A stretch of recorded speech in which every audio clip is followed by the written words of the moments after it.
পশ্চিমবঙ্গ ছাত্র সমাজের ডাকে নবান্ন অভিযান ঘিরে যখন উত্তেজনার পারদ চড়ছে সে সময় সাংবাদিক বৈঠক করে নবান্ন অভিযানকে কার্যত বেআইনি অবৈধ বলে অভিহিত করলেন তৃণমূল নেতা কুণাল ঘোষ। তিনি স্পষ্টত জানালেন যে নবান্ন অভিযান আর কিছুই না, শুধুমাত্র শকুনের মতো লাশের রাজনীতি করার একটা চেষ্টা, বাংলায় অরাজকতা তৈরির চেষ্টা, বাংলায় নাশকতার তৈরির চেষ্টা করা হচ্ছে এই নবান্ন অভিযানকে ঘিরে। এবং তিনি স্পষ্টত জানালেন যে পুলিশের অনুমতি নেওয়া হয়নি, সেক্ষেত্রে পুলিশের অনুমতি না নিয়ে কিভাবে একটা কর্মসূচি নেওয়া হয় সে নিয়েও প্রশ্ন তুলেছেন তৃণমূল নেতা কুণাল ঘোষ। এরই পাশাপাশি তিনি বলেছেন যে বাইরের রাজ্য থেকে গ্রুপ করে লোক ঢোকানোর চেষ্টা হচ্ছে, সোশ্যাল মিডিয়ায় লোক খেপিয়ে অরাজকতার তৈরির চেষ্টা চলছে। এমনকি তিনি বললেন যে আরজি করের ঘটনায় তৃণমূল কংগ্রেসও দোষীদের শাস্তি চায়।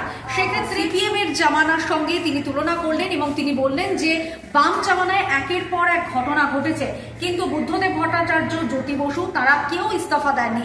সেক্ষেত্রে মুখ্যমন্ত্রীর ইস্তফার যেখানে প্রশ্ন উঠছে, যদি সেখানে মুখ্যমন্ত্রীর ইস্তফা নিয়ে কথা বলা হয়, সেখানে ময়দানে খেলা হবার হুঙ্কার দিলেন তৃণমূল নেতা কুণাল ঘোষ। এবং এরই পাশাপাশি তিনি জানালেন যে সিবিআই যেখানে তদন্ত করছে, সুপ্রিম কোর্টে মামলা চলছে আরজি করের ঘটনায়, সেখানে কিভাবে নবান্ন অভিযান কারা ডাকলো সে নিয়েও কিন্তু প্রশ্ন তুলেছেন তৃণমূল নেতা কুণাল ঘোষ।